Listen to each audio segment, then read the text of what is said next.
बिस्मिल्लाहिर्रहमानिर्रहीम। अस्सलाम वालेकुम व्यूवर्स, मैं हूं शेफ़ मारिया और आज मैं आप लोगों के लिए होममेड चिकन बर्गर पैटी की रेसिपी लेकर आई हूं, जिसे बनाना बेहद आसान है और इसको बना के आप लोग एक बार रख लेंगे तो पूरे महीने की छुट्टी हो जाएगी।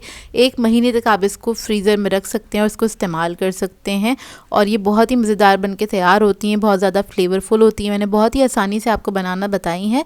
इससे आप लोग बर्गर्स बना सकते हैं और अपनी फैमिली को सर्व कर सकते हैं, चाहे तो बच्चों को लंच बॉक्स में भी दें। तो चलिए आइए वीडियो स्टार्ट करते हैं। तो इसके लिए मैंने चॉपर ले लिया है। उसके अंदर सबसे पहले हम ऐड करेंगे 5 अदद ब्रेड के स्लाइसेस और इसको हम चॉप कर लेंगे। तो ये कुछ इस तरह से हो जाएंगे। अब इसको हम निकाल लेंगे। इसके अंदर ऐड करेंगे हम चिकन 500 ग्राम्स के बराबर, 1 अदद अंडा ऐड करेंगे, हॉट सॉस ऐड करेंगे इसमें 1 टेबलस्पून, सोया सॉस ऐड करेंगे इसमें 1 टेबलस्पून और इसको पीस लेंगे। बिल्कुल आपने बारीक कर लेना है, पेस्ट हो जाएगा इसका, इतना आपने इसको पीसना है। अब इसको निकाल लेंगे एक खुले बर्तन में।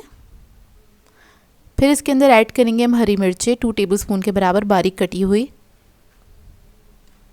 नमक ऐड करेंगे 1 teaspoon, red chilli powder add करेंगे 1 टीस्पून, लहसुन का पाउडर ऐड करेंगे 1 टीस्पून, प्याज का पाउडर ऐड करेंगे 1 टीस्पून, अदरक का पाउडर ऐड करेंगे 1 टीस्पून, काली मिर्चों का पाउडर ऐड करेंगे 1 टीस्पून, पेपरिका पाउडर ऐड करेंगे 1 टेबलस्पून। अब इस सबको अच्छी तरीके से मिक्स कर लेंगे।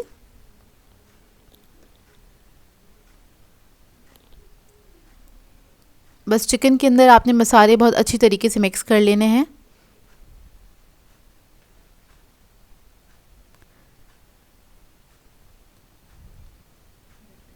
और फिर इसके अंदर हम ऐड करेंगे ब्रेड क्रम्स। तो अभी मैंने थोड़े से ऐड किए हैं, मतलब थोड़े से बचा लिए हैं, बाकी सारे ऐड किए, लेकिन इसके अंदर मैं सारे ही ऐड कर दूंगी। इसको मिक्स करेंगे अच्छी तरीके से। इस तरह से ब्रेड ऐड करने से क्या होगा, इसकी बहुत अच्छी बाइंडिंग हो जाएगी और इसको हमें बहुत देर तक इसको फ्रीज़र में रखना नहीं पड़ेगा इसके मिक्सचर को, क्योंकि हम इस तरह के जो भी मिक्सचर बनाते हैं पैटी वगैरह के लिए तो उसको हमें फ्रीज़र में रखना पड़ता है सेट करने के लिए, ताकि अच्छी तरीके से सेट हो जाए, उसके बाद ही हम उसकी पैटी बना पाते हैं। तो देखिए हमारा जो मिक्सचर है वो रेडी हो गया और ये कितना स्टेबल है, इससे हम फ़ौरन से इसके ऊपर काम कर सकते हैं। इसको हमें रखना नहीं पड़ेगा फ्रीज़र के अंदर सेट करने के लिए। बस इसको आपने बहुत अच्छी तरीके से मिक्स कर लेना है इसके ब्रेड क्रम्स को। तो देखिए रेडी हो गया है। अब हम बहुत आसान तरीके से बना रहे हैं, तो हम क्या करेंगे, हम ले लेंगे बटर पेपर। तो सेम साइज़ के आपको 2 बटर पेपर चाहिए होंगे। इसके ऊपर मैंने ऑयल स्प्रे कर दिया है। आप लोग चाहे तो ब्रश की मदद से भी बटर पेपर पे लगा सकते हैं। ऑयल इसलिए लगा रहे हैं ताकि अच्छी तरीके से स्मूथली मिल जाए, उसकी पैटी जो है स्मूथ निकल कर आ जाए। तो देखिए यहाँ पर अब हम क्या करेंगे, ऊपर भी थोड़ा सा मैंने ऑयल लगा दिया है। दूसरे बटर पेपर से इसको कवर करेंगे, थोड़ा सा फ्लैट करेंगे हाथ की मदद से इस तरह से, और अब इसको हम बेलना स्टार्ट करेंगे। तो बहुत ज़्यादा नहीं बेलेंगे, इसको हमने 1/2 इंच मोटा रखना है। तो इस तरह से आप इसको मोड़ते मोड़ते बेल लें, इवनली आपने बेल लेना है।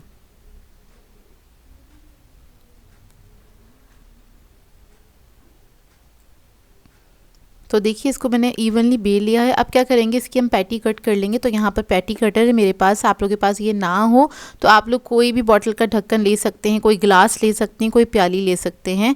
और ये मैंने लिया है तकरीबन 3 इंच का। आप लोग चाहें तो इसको और बड़ा भी बना सकते हैं अपनी मर्ज़ी के मुताबिक। तो देखिए इस तरह से हम इसमें से पैटीज़ को कट कर लेंगे।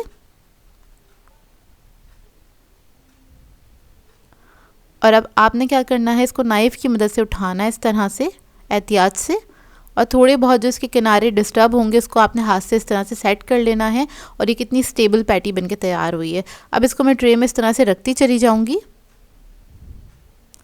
और जो बाकी की जो एजेस हैं उसको दोबारा से हम इकट्ठा करेंगे, दोबारा से पैटी बनाएंगे और इसको हम ट्रे में रख देंगे।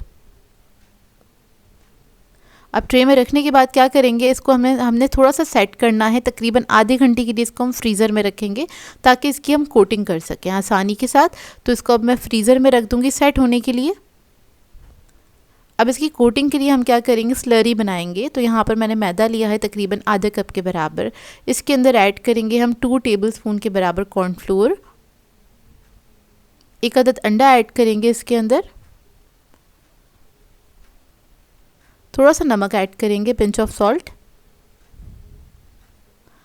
थोड़ा थोड़ा करके पानी ऐड करेंगे और इसकी स्लरी बना लेंगे। ना बहुत ज़्यादा इसको थिक रखना है आपने, ना ही बहुत ज़्यादा पतला, बस इतना रखेंगे कि पैटी हम इसके अंदर डिप करें तो एक अच्छी सी कोटिंग इसके ऊपर लग जाए।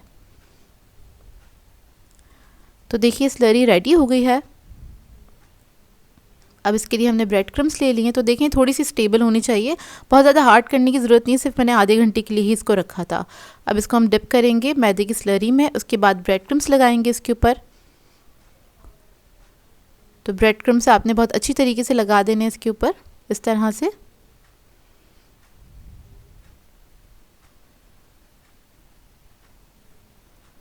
तो देखिए रेडी हो गई है। इसी तरीके से मैं सारी पैटीज़ को रेडी कर लूँगी। तो देखिए सारी मैंने रेडी कर ली हैं, कोटिंग कर ली अच्छी तरीके से। अब इसको रखने का तरीका ये है, या तो आप लोग जिपलॉक बैग ले लें मेरी तरह, या फिर आप किसी बॉक्स के अंदर करके भी इसको रख सकते हैं। तो कोटिंग हुई हुई तो ये आपस में चिपकेंगी भी नहीं, तो ये भी बड़ी आसानी हो जाती है। तो देखिए इस तरह से रखेंगे और 1 महीने तक आप इसको रख के एंजॉय कर सकते हैं। बहुत ही मज़ेदार फ्लेवरफुल बन के तैयार होती हैं। मार्केट से तो कई गुना ज़्यादा अच्छी बनती हैं, क्योंकि एक बार आप लोग बनाएंगे तो बार बार दिल जाएगा आपका बनाने का।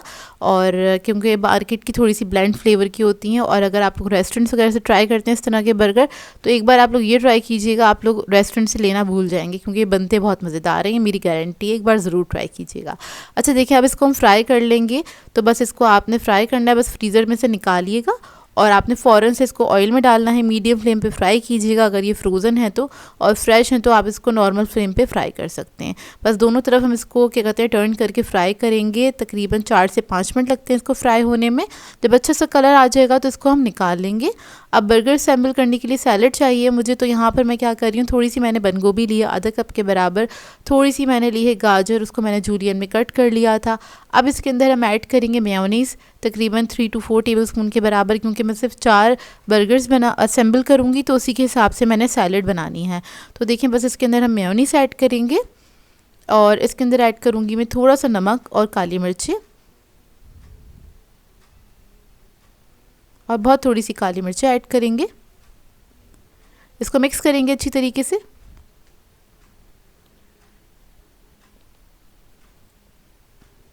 तो देखिए हमारा कोल्स्लो रेडी हो गया है। अब बर्गर को मैंने क्या किया था, बर्गर बंस को मैंने थोड़ा सा सेक लिया था। बेस में हम सबसे पहले मेयोनीज़ लगाएंगे,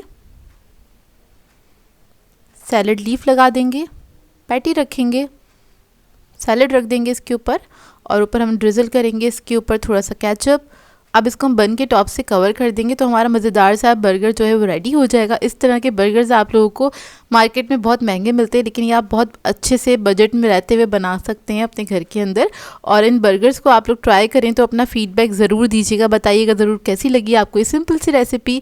सो व्यूवर्स, अगर आप लोगों को मेरी रेसिपीज़ अच्छी लगती हैं तो मेरे चैनल को सब्सक्राइब करें, लाइक करें, कमेंट ज़रूर किया करें, शेयर भी ज़रूर किया करें अपने फ्रेंड्स के साथ, फैमिली के साथ। तो मुझे अपनी दुआओं में याद रखिएगा। अल्लाह हाफ़िज़।